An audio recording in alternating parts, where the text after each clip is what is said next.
Boa noite, meus irmãos, minhas irmãs. É sempre uma alegria voltar a essa casa que sempre nos acolhe de maneira tão fraterna. E é sempre tão gostoso, né? Começar com música, nosso coração pulsa mais forte, as nossas emoções ascendem em busca da espiritualidade e de tudo aquilo que é enobrecedor, transformador, que nos faz criaturas melhores. O que nós viemos fazer aqui nessa noite? Nós viemos tomar um passe, nós viemos ouvir a palestra, nós viemos ouvir a bela música, viemos rever alguns amigos? Não. Nós viemos a esta casa, assim como vamos a qualquer casa de religião, porque nós queremos ser felizes.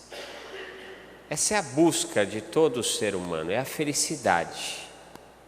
Que possamos alcançar essa felicidade. Essa é a nossa luta diária. É para isso que nós procuramos essa casa, é para isso que nós procuramos a paz que a mensagem de Jesus nos traz. Esse mesmo mestre querido que nos trouxe tanta informação, nos falou também que há muitas moradas na casa do Pai. Se nas noites nos afastarmos da nossa querida cidade, nós veremos que existem estrelas, porque aqui, como a poluição não nos permite vê-las. Mas se formos ao interior, um pouco mais afastado de São Paulo, veremos toda a vida do firmamento. E chega a ser uma insanidade nós visualizarmos a imensidão do universo e acharmos que nós somos as únicas criaturinhas deste universo que a ciência não se aventura a saber o tamanho. A doutrina espírita nos diz que, de fato, há muitas moradas na casa do Pai. Aliás, a doutrina espírita vai além. E os espíritos superiores nos dizem que não existe um planeta, um orbe, que não haja vida, nas suas diferentes dimensões. Aí talvez alguém diga, não, mas o ser humano já mandou um robô a Marte, lá não tem nada. Não tem nada que as nossas câmeras possam captar. Nessa noite aqui mesmo, aqueles que têm a mediunidade de vidência, certamente verão que o número de espíritos é superior ao número de encarnados. Aliás, se examinarmos a população terrena, examinarmos com os olhos da ciência, da filosofia e da religião, nós chegaremos facilmente à conclusão de que o número de espíritos na Terra é muito superior ao número de encarnados. Nós sabemos que o número de encarnados está entre 7 bilhões e meio e 8 bilhões de encarnados. E alguns estudiosos da doutrina espírita aventuram-se a dizer que o número de espíritos é 5 vezes maior. Portanto, nós estamos aqui entre 30 bilhões de seres pensantes. O mesmo Jesus que nos disse que há muitas moradas na casa do Pai, mais tarde, através da doutrina espírita, nós compreenderíamos os diferentes graus evolutivos de cada uma dessas moradas. Nós sabemos que há os planetas primitivos, há os planetas de provas e expiações, como o planeta Terra, há os planetas de regeneração, os mundos felizes e os mundos angelicais. E nós estamos no segundo degrau da escala evolutiva. Talvez isso nos canse um pouco, olhar para cima e saber que existem mais degraus ascendentes do que descendentes. Mas que gratidão imensa essa de nós sabermos que existe uma escada. Porque o grosso da raça humana sequer sabe da existência dela. Provas e expiações, é aqui que nós estamos. E nós não devemos trazer a compreensão desse nome como um peso. Não é uma declaração, uma sentença judicial. É um estado em que nós nos encontramos. Estamos encarnados neste bendito planeta e precisamos aprender as lições pertinentes a um planeta de provas e expiações. Na medida que as provas forem sendo vencidas e as expiações idem, naturalmente nós vamos evoluindo, ascendendo e tendo condições de morar em planetas melhores. Ou melhor ainda, juntos transformarmos este planeta, que é o nosso grande sonho, o nosso grande trabalho. Agora, cá estamos. Se cá estamos, sejamos felizes aqui. Busquemos a felicidade possível neste educandário de nome Terra. A ciência espírita também nos diz que nós vivemos em um ambiente de intercâmbio. O nosso querido Allan Kardec, esse moço bonito, esse francês do século XIX, cujo nome era Hippolyte Léon Denisard de Rivail, que nós conhecemos como Allan Kardec, este moço, na sua obra primeira, o Livro dos Espíritos, o livro que inaugurou a doutrina espírita na Terra, ele faz a seguinte pergunta: os espíritos influem em nossos pensamentos e ações? E os espíritos superiores dão a seguinte resposta: a esse respeito, sua influência é maior do que podeis imaginar. Muitas vezes são eles que vos dirigem. O que os espíritos superiores estão dizendo é que, via de regra, o produto das nossas emanações mentais, muitas vezes, não são nossos, mas inspirações da espiritualidade que nós captamos e muitas vezes achamos que são nossos. Nós podemos fazer como analogia que somos como rádios, só que nós não somos apenas rádios receptores. Nós somos também rádios transmissores. Transmitimos e recebemos a mesma faixa vibratória. A doutrina espírita nos fala que o universo inteiro é formado a partir de uma substância, uma energia primitiva, cujo nome, que nós conhecemos, é fluido cósmico universal. A partir desta energia primitiva, as mutações vão se dando e toda a matéria vai existindo. A partir desta única fonte enérgica. Aí talvez alguns digam: mas como é possível, a partir de uma única energia, tantas mutações? Aí nós podemos fazer um exercício simples. A fórmula da água: H2O, 2 partículas de hidrogênio para uma partícula de oxigênio, né? E dessa forma nós temos esse líquido tão necessário aqui para nós da cidade de São Paulo, né? Que tem nos assustado um pouco. Líquido que sem ele nós estaremos impedidos de viver. Agora, peguemos apenas e tão somente uma partícula de oxigênio a mais e façamos a adição. Nós teremos H2O2. Nós não colocamos nenhuma substância nova, nenhuma partícula nova. E aí nós teremos a água oxigenada, onde não é possível bebê-la, não é possível banhar-se dela, a não ser as moças, para deixar os pelos mais claros, os cabelos mais claros. Então vocês veem como a ciência espírita está muito à frente da ciência terrena, a partir de as questões que foram levantadas tão brilhantemente pelo nosso amigo, nosso irmão Allan Kardec. Essa mesma doutrina espírita, que nos identifica como mentes, espíritos que vibram e que recebem vibrações, nós temos nos tempos mais recentes, através da mediunidade do nosso querido apóstolo da mediunidade, o amoroso Francisco Cândido Xavier, o espírito André Luiz nos fala sobre a psicosfera. E o que seria a psicosfera? A psicosfera é um campo resultante de emanações de natureza eletromagnética, a envolver todo o ser humano, encarnado ou desencarnado.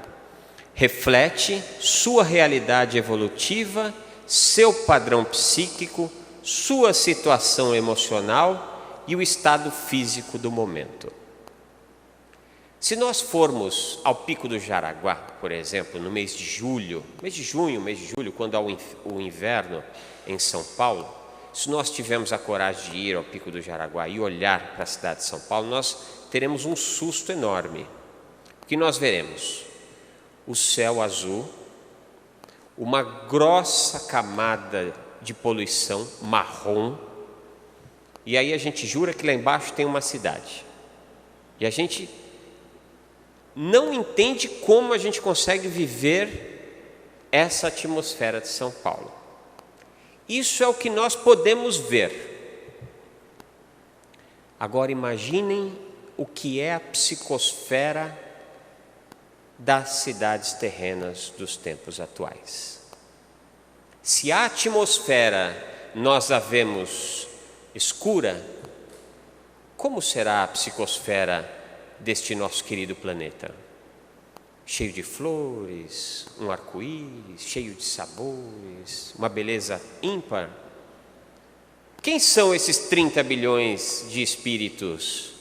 A psicosfera é o produto das nossas emanações mentais. O que nós emanamos mentalmente?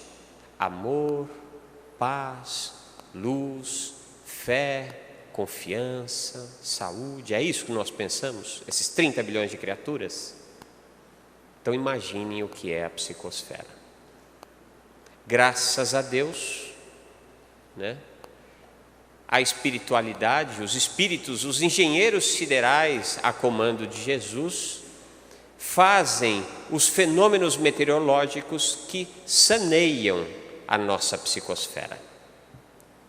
Os vendavais, as chuvas, os furacões, enfim, entre outras coisas, eles têm o objetivo de limpar a psicosfera. Por quê? Porque senão nós ficamos doidinhos, maluquinhos da Silva, entrando em contato com essas energias. Como é o ar psíquico deste nosso rádio? Em que sintonia nós estamos vibrando? Esta é a sintonia que nós estamos vibrando? Da paz, do perdão, do amor, da confiança? Ou essa é a sintonia que nós estamos vibrando? Como está a nossa mente? Existe um ditado que diz: você é o que você come. Eu me aventuro a dizer que nós somos aquilo que nós pensamos, aquilo que nós lemos, aquilo que nós assistimos, aquilo que nós ouvimos. Isto somos nós. Nós, entre as imagens que nós trouxemos para a nossa reflexão, está aqui a atual novela da Rede Globo de televisão. E aí nós vamos dizer assim: mas a Rede Globo de televisão então é mal, né? Porque fica nos dando uma novela que só tem intriga, corrupção, adultério, mentira, morte, inveja, trama. Não, não é a Rede Globo de televisão que é ruim. Somos nós que ainda não somos bons. Porque o controle remoto somos nós que operamos. Como é que está, por exemplo, a TV Cultura do Estado de São Paulo? Tem bastante anúncio lá?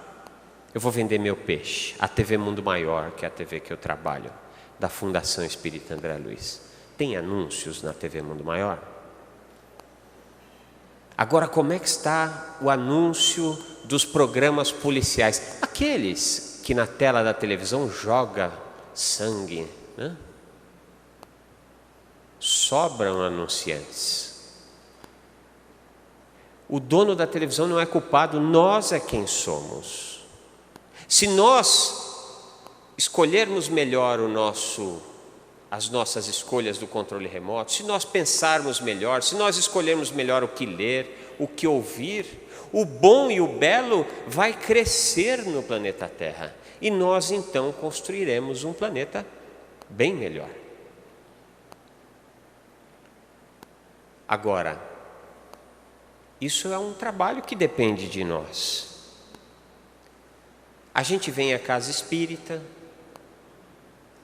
mas chega em casa, toma um passe. A gente vem à casa espírita, toma um passe, sai daqui levezinho, chega em casa,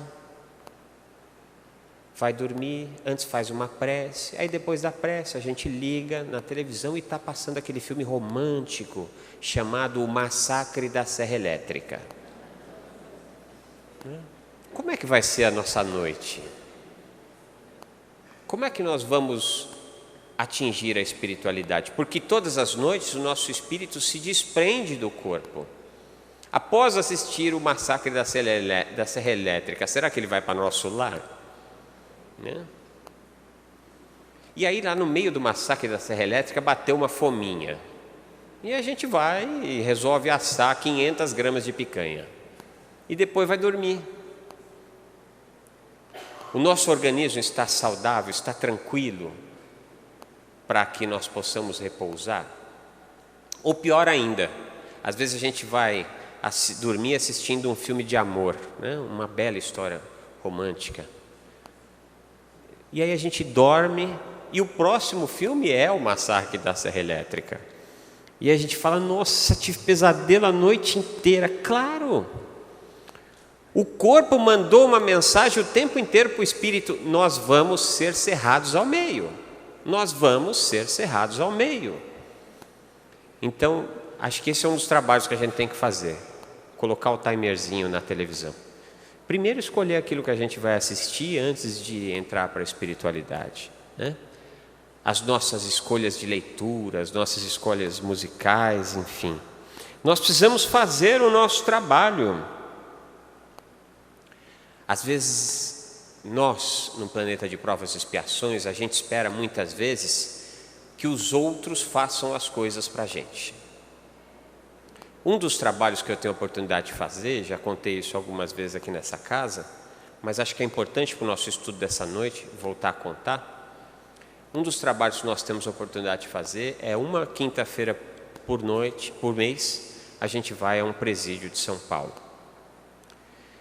E sempre me chamou muito a atenção, porque naquela noite todas as religiões estão presentes lá, atendendo os nossos irmãos. Aí numa sala, a sala dos católicos, está cheio de gente.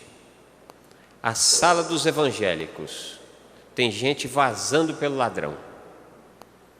A sala dos umbandistas, não cabe nem espírito. Aí a sala dos espíritas, meia dúzia de gato pingado. Mas a gente vai sempre, gostamos de ir lá. Aí uma ocasião nós estávamos falando sobre bem-aventurados os aflitos. E aí em determinado momento da palestra, um dos nossos amigos, um dos nossos internos, levantou a mão e falou: eu entendi. Eu falei: você entendeu, bem-aventurados os aflitos? Ele falou: não, eu entendi porque que ninguém vem aqui. Então, pelo amor de Deus, fala para a gente poder acertar o plano de marketing para as pessoas virem aqui, né? Ninguém vem aqui porque vocês não resolvem os problemas de ninguém. Os outros dizem que resolvem. E vocês nos ensinam a resolver os nossos problemas. Só que isso dá um trabalho danado. A gente sempre delega, a gente terceiriza, né? Aliás, a gente sempre terceirizou já na Bíblia. Por exemplo, o pecado original, Adão e Eva. Estavam numa boa, no paraíso, quando eles resolveram fazer a bobagem de ouvir a cobra e comer a maçã. E aí nós estamos nessa nhaca. A culpa é de quem? É de Adão e Eva. Então a gente aprendeu a terceirizar os nossos dramas, os nossos traumas, já desde o Velho Testamento. Quando na verdade a ciência espírita nos vem dizer que a maçã na verdade é o fruto do conhecimento. E que no instante que nos transformamos, nos tornamos, tivemos a nossa primeira encarnação como homem, como mulher, nós, dotados de conhecimento, passamos a ter o discernimento e o livre-arbítrio de fazer as nossas escolhas. Boas escolhas, bons frutos, más escolhas, maus frutos.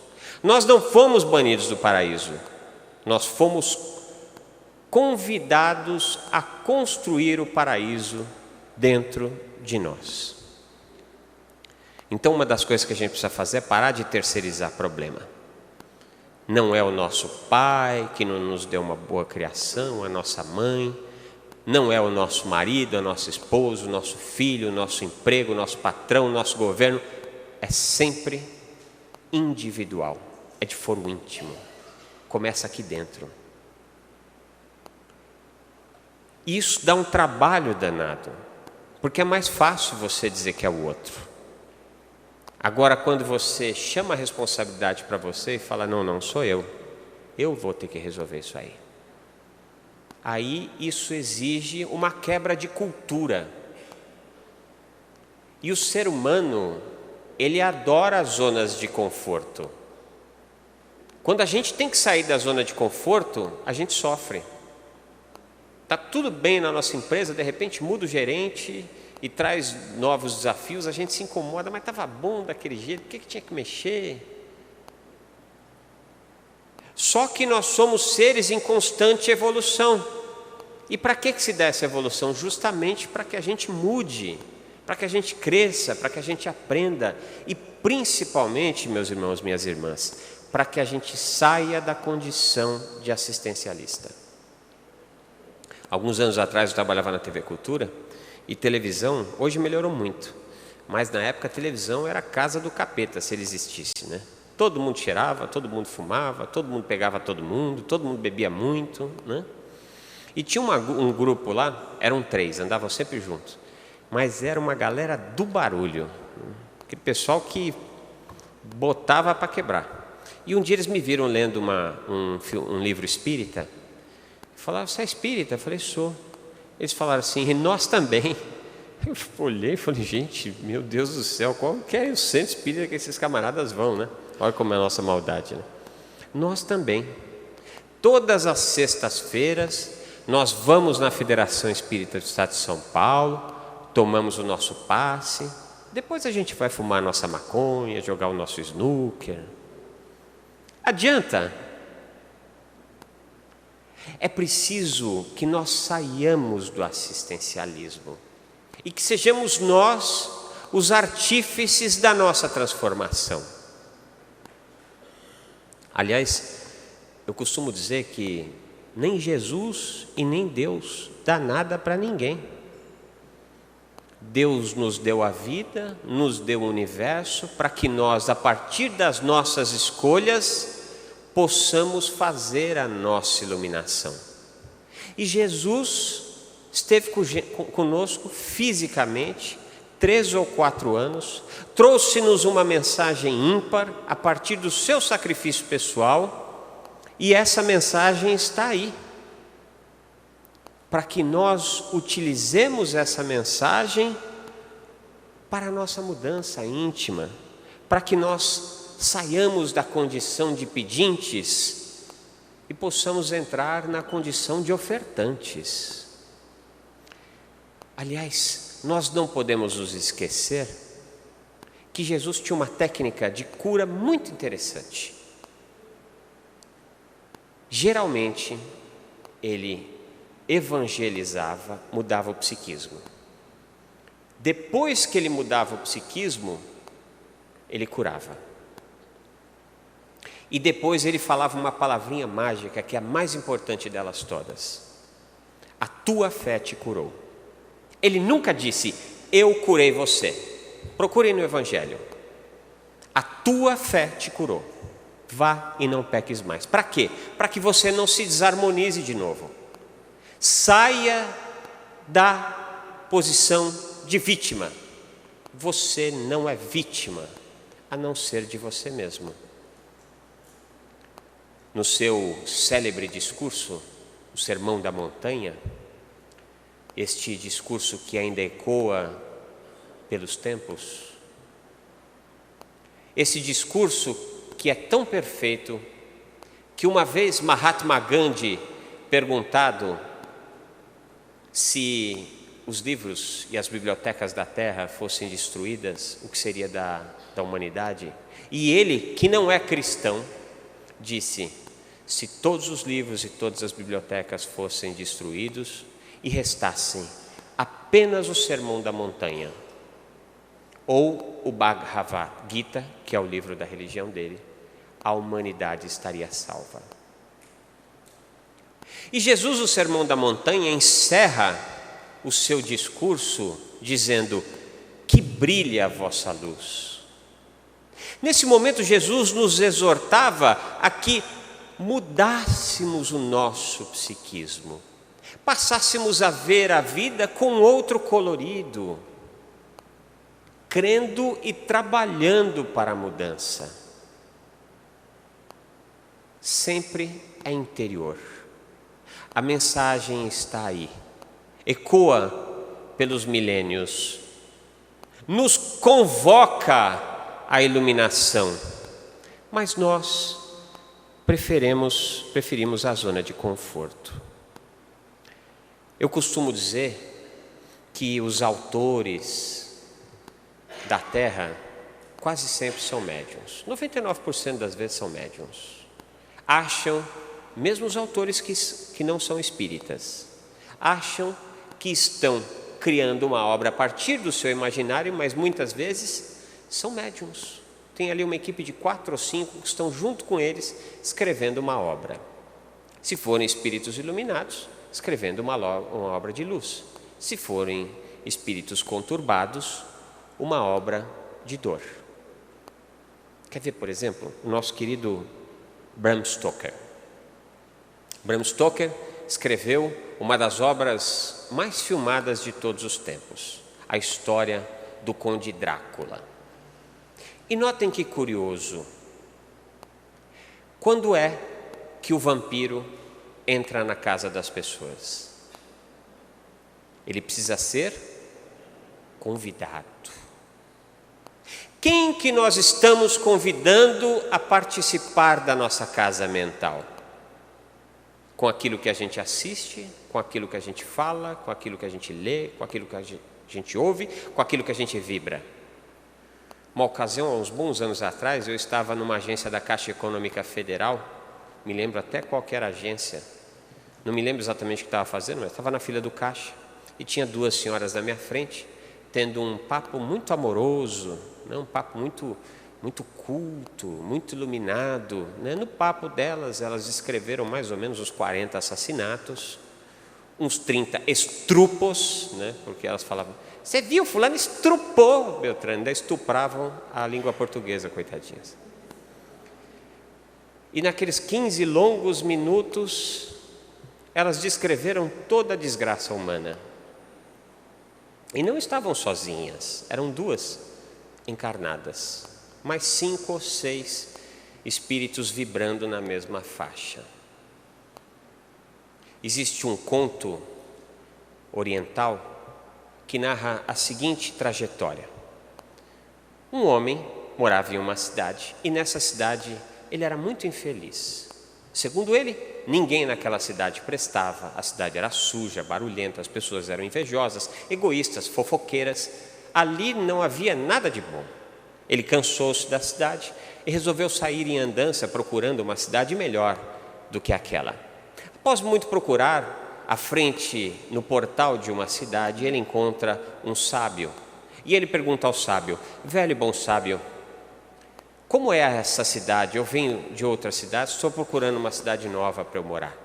E o sábio pergunta a ele: como era a cidade onde você morava? E ele responde: horrível. As pessoas odiosas, fofoqueiras, orgulhosas, um barulho, uma desordem, uma cidade terrível.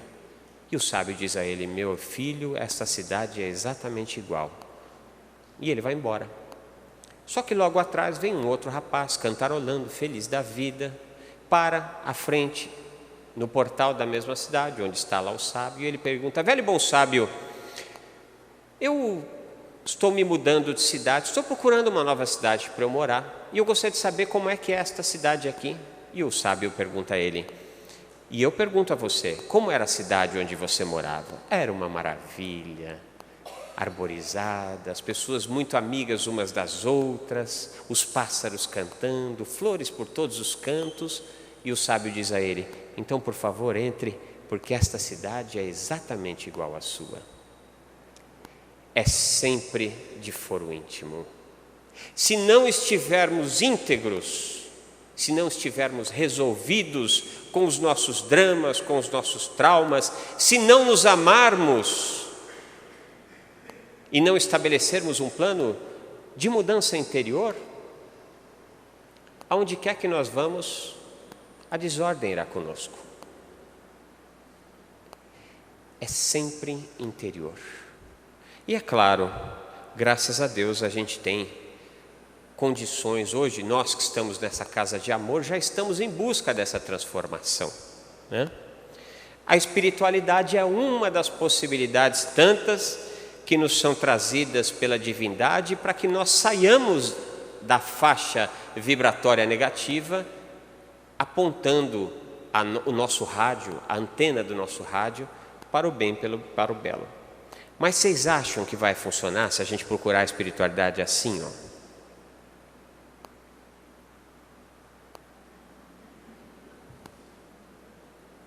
Mais complicado, né? E se a gente procurar a espiritualidade assim? Notemos que a energia desprendida pelo médium rapidamente é absorvida por aquele que procura o tratamento. Jesus, o nosso querido e amado mestre, pedagogo por excelência, nos trouxe o maior manual de felicidade de todos os tempos, o seu Evangelho. Ali estão encerradas todas as máximas, a bússola norteadora da nossa iluminação. Tomemos, por exemplo, o caso da mulher hemorrágica. Nos traz o Evangelho que havia uma mulher que há muitos anos sofria de uma hemorragia muito severa.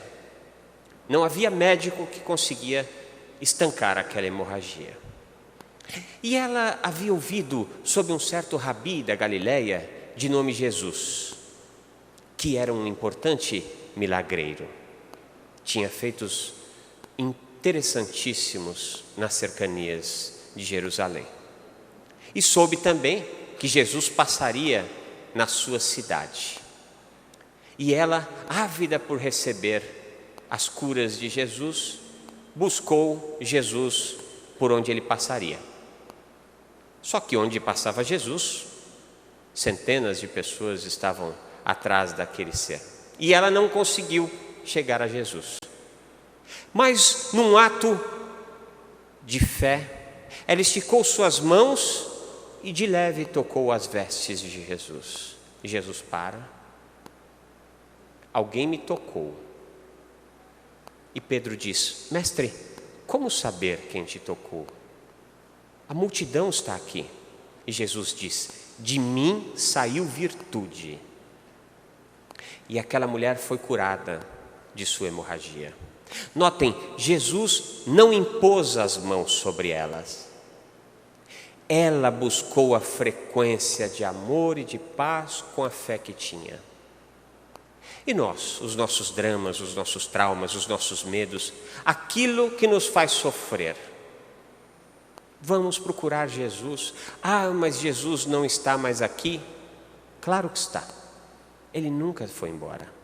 Jesus está aqui. As suas vestes iluminadas estão ao nosso alcance. Basta que sintonizemos com elas, amando a oportunidade bendita do dia atual, amando este educandário de luz que nos foi ofertado, amando a reencarnação que temos, crendo que o dia de amanhã será bem melhor do que o dia de hoje. Somos hoje muito melhores do que fomos ontem, seremos amanhã melhores do que somos hoje.